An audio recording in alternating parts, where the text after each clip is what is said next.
Bonjour à tous et à toutes. Bienvenue à l'émission Témoignages de vie. Je m'appelle Alex Saraf. Je suis votre animateur des radios. Je suis aussi auteur du livre La psychologie pour apprécier l'humain qui a été publié chez Béliveau Éditeur. Je suis conférencier et aussi psychopédagogue de formation. Donc, à l'émission Témoignages de vie, on reçoit des invités résilients, rayonnants, qui ont cheminé en fin de compte et qui ont fait leur parcours de vie et qui vont témoigner de leur histoire de vie. Donc, on aura des invités spéciaux aussi, comme je vous ai dit, des psychologues, sexologues, etc. Puis, on a aussi des auteurs et des autrices. Et aujourd'hui, j'ai le plaisir d'accueillir Christian Alain, qui est auteur du livre Vous méritez ce qu'il y a de meilleur dans la vie. Soyez le meilleur de vous-même. Bonjour, Christian. Là, Alex, ça va bien? Oui, ça va bien. Et toi? Oui, très content d'être là. Merci de l'invitation. Ça me fait plaisir. Donc, voilà le livre dont je vous parle. Donc, c'est Vous méritez ce qu'il y a de meilleur dans la vie, soyez le meilleur de vous-même, qui a été publié chez Béliveau Éditeur. La préface a été écrite par Marc Gervais, qui est en fin de compte un honneur, qui a écrit la préface de ton livre. Là, c'est génial. Exact. Ouais, donc tu as suivi ces conférences parce que j'ai lu ton livre, puis je l'ai Oui, parcouru, puis je l'ai beaucoup aimé, puis je le recommande fortement aux autres. Donc tu as suivi ces conférences et aussi sa formation, c'est ça? oui, exact. Ben, en fait, pour faire une histoire courte, Marc Gervais, Oui. c'est quelqu'un que je ne connaissais pas du tout. OK. Et à un moment donné, je ne sais pas comment ça a donné comme ça. Il faisait une conférence au Cep d'Argent à Magog, puis moi, je demeure à Sherbrooke, fait que c'était Oui. vraiment pas loin. Puis je suis allé là tout bonnement avec ma blonde, sans nécessairement d'attente, rien. Puis c'était le lâcher prise, je pense, c'est ça, lâcher prise. Oui.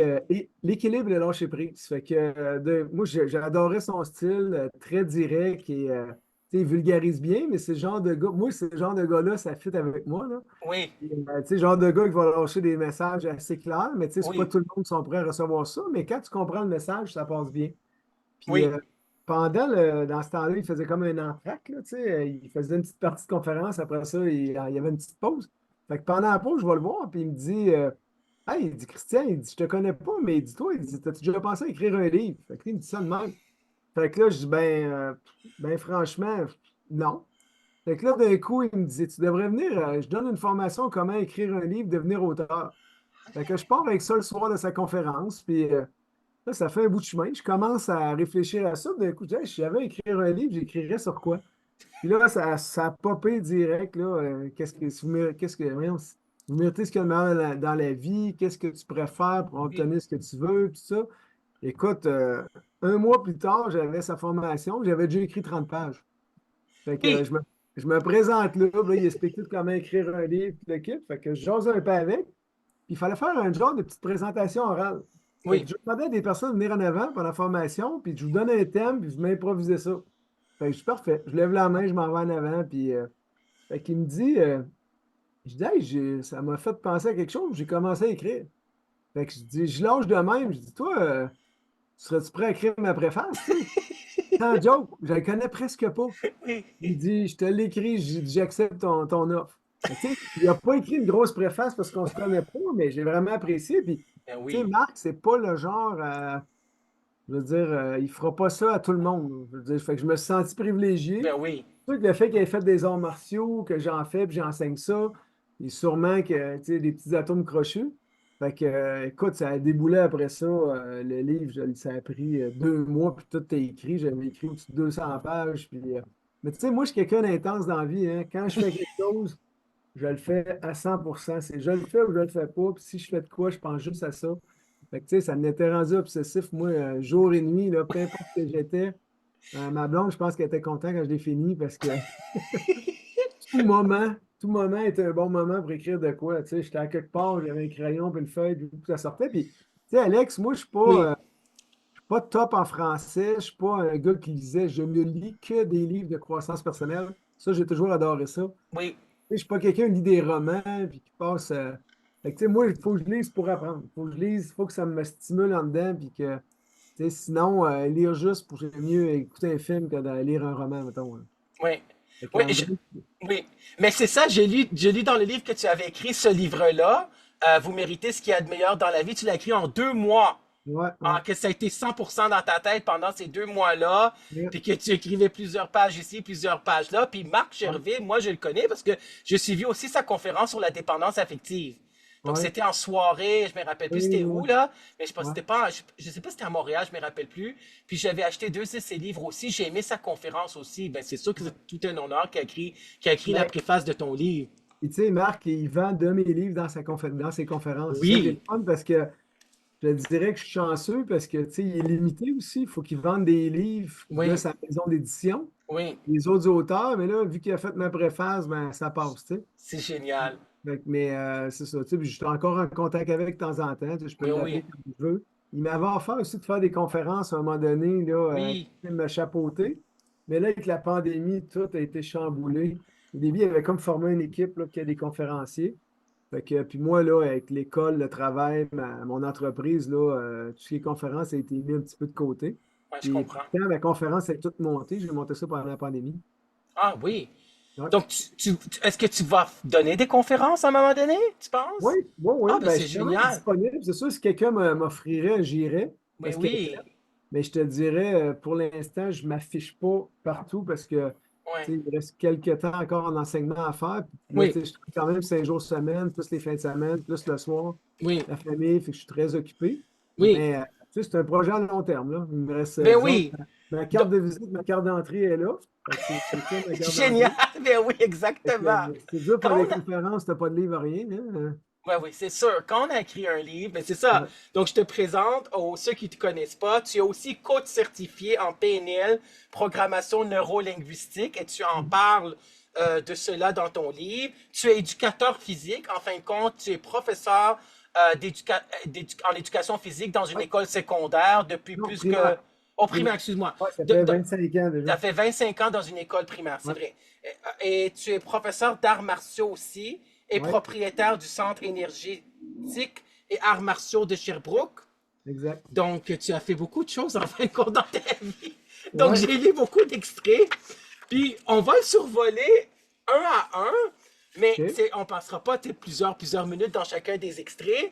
Mais tu sais, je te demanderai de compléter, puis je te poserai des questions par rapport à ce que tu as écrit. J'ai beaucoup aimé ce livre-là parce que c'est un livre d'auto-coaching qui nous permet, Exact. en fin de compte, de se rendre compte de ce qu'on voudrait, en fin de compte, vivre, ce qu'on a déjà vécu, ce qu'on souhaite, en fin de compte. C'est quoi nos rêves ultimes, c'est quoi nos forces, et ainsi de suite, là. De se connaître, en fin de Exact. compte, davantage, hein? La Ouais. connaissance de soi. Ouais, c'est beaucoup relié à, tu sais, quelqu'un qui veut effectuer un changement dans sa vie, ben, let's go. Passe à l'action, arrête de le Ouais. penser, puis fais-le. Et Ouais, parce que. Ouais. je te dirais que si quelqu'un embarque vraiment à 100%, il peut faire de grands changements dans sa vie. Je peux te dire par expérience, j'ai eu des amis que, tu sais, c'est pas ça que je prône, là, je prône pas ça du tout. Oui. Mais j'ai des amis qui se sont séparés de femmes Ouais. et ils ont complètement arrêté parce que finalement, ils ont réalisé que, regarde, c'est pas ça qu'ils voulaient dans la vie. Puis qu'est-ce Mm. qu'ils voulaient? Ben, il fallait qu'ils fassent autre chose pour avoir ce qu'ils voulaient. Ben, Ouais. mais tu sais, j'incite pas les gens à faire ça. Par contre, tu sais, c'était fait avec. C'était bien fait dans le sens que, tu sais, quand ils se sont séparés, ben, c'était pour le mieux, puis c'était parce ils voulaient quelque chose de mieux. Puis... Ouais. Mais c'est sûr que on s'entend que si on fait vraiment un arrêt sur soi, puis on prend le temps de regarder ce qu'on veut vraiment, il y a des changements à faire. Ça, c'est clair. Et c'est comme ça, c'est ça ce que tu as réussi à faire aussi. Oui, exact. Dans le sens que toi, au début, tu voulais faire quoi? Tu voulais toujours être professeur d'éducation physique dans une école primaire, c'est Non, ça? au début, je te dirais, quand j'étais plus jeune, j'aimais beaucoup vétérinaire. C'est OK. pas mal ce que je voulais faire. Puis, mon père a toujours des chevaux de course, puis tout ça. Fait que, tu sais, j'ai Ouais. toujours été dans le milieu des chevaux avec lui. J'avais même ma licence de palefrenier quand j'étais jeune, là. Oui. Je le suivais dans les compétitions, puis c'est moi qui s'occupais de faire uriner les chevaux, puis Oui. les tests antidoping, puis le kit, là, j'étais avec le gars qui s'occupait de ça, puis tu sais, tout ce qu'il appelle l'entretien du cheval. Mais j'ai toujours aimé les animaux. Puis je m'en allais, prof d'éduc, c'est ça, ça m'intéressait toujours. Mon père, c'était un prof d'éduc. Oui. Et finalement, quand je suis arrivé au cégep, j'étais dans un programme aussi sport-études, parce qu'en athlétisme, moi, je ne vivais que pour ça. Je Oui. ne vivais que pour aller aux Jeux olympiques. Et j'ai eu des grandes blessures qui m'ont amené justement à me former, caractère, etc. Parce que j'ai eu souvent des grosses déceptions dans ma Ouais. vie. dont mon rêve ultime, moi, c'était les Olympiques. Je ne vivais quasiment que pour ça, mais je continue à étudier quand même. Mais je Ouais. te dirais que ce que je rêvais, c'était ça. Puis, finalement, je n'ai pas réalisé mon rêve, j'ai passé proche. J'ai été Ouais, quand même champion canadien, j'étais sur l'équipe canadienne, mais il est arrivé toutes sortes d'événements qui ont fait que j'ai pas pu me classer là, à ce moment-là à la sélection comme telle aux deux Olympiques 92 et 96. ouais. Puis ça ne me rajeunit pas. Ouais, C'est ça. je comprends. Puis suite à ça, c'est ça, quand j'étais au cégep, à un moment donné, la première année, j'étais en sciences pures, comme mon frère, qui était plus vieux que moi. Finalement, moi, la physique, j'aimais vraiment pas ça. Puis je me suis rendu compte que, gars, je n'étais peut-être pas à ma place là-dedans. Puis j'ai sauté en sciences humaines avec mathématiques. Puis je suis tombé là, en éducation physique. C'était comme mon deuxième choix. Puis écoute, je n'ai jamais regretté. J'étais un enseignant né. Mon père est pareil. Tu sais, enseigner, c'est vraiment naturel pour moi là, d'enseigner aux autres puis de montrer des choses. Ouais, Puis finalement, fait que ça a été très bien. Puis je suis vraiment content de la carrière que j'ai puis qu'elle achève bientôt. Là. Fait que je suis ouais. rendu là à 25 ans. Et c'est ça. En fait, j'avais appliqué à deux places. Après ça, c'était soit prof d'éduc, soit en psychologie. J'avais été accepté Ah oui. aussi pour aller en Ah psychologie. oui, c'est bon. Ouais, ouais, ça Ouais, aussi, j'ai toujours aimé ça, là, tout ce qui est comportement humain, la gestion. Puis finalement, j'ai penché pour l'éducation physique. Puis c'est pour ça que plus tard, j'ai fait là, coaching en programmation neurolinguistique. On dirait que le côté psychologue un peu est revenu me chatouiller après une couple d'années. oui, je comprends. Puis ça, là, le coach en PNL, tu as suivi une formation de combien d'heures? C'est une C'est formation de combien d'heures? 1000 heures. 1000 heures. C'est Ouais. beaucoup. Avec qui tu étais formé? C'était avec Marie Bergeron OK, chez le centre Bellerive à Sherbrooke. Puis OK. encore là, tellement intense que, tu sais, moi, je fais rien à moitié. Là. Je suis arrivé Je comprends. là-dedans. D'habitude, ça prend 2, 3 ans. Moi, j'ai fait ça en une année. Fait que, tu sais, je me suis tapé 1000 heures dans la même année. Oui, J'ai traîné 4 personnes avec moi dans le groupe. On a tous fait les niveaux. Puis à chaque session, moi, je proposais au professeur, c'est moi qui proposais l'horaire, qu'on fasse ça des fins de semaine, puis des après-midi. Puis oui, écoute, elle a formé, je pense, 5 coachs. Puis ces 5 coachs, il y en a 4 qui étaient dans mon groupe. Fait que, tu sais, j'ai traîné le groupe avec moi. Puis, tu sais, j'étais content parce que, mais c'est sûr que ça a été une grosse année parce que, écoute, je passais toutes mes fins de semaine là-dedans. Puis, il oui, y a beaucoup de pratico-pratiques aussi. Là. Tu sais, il fallait faire des entrevues, il fallait faire du coaching avec du monde bénévolement. oui. Fait que c'était beaucoup, beaucoup de temps. Mais au départ, c'était une formation personnelle. La programmation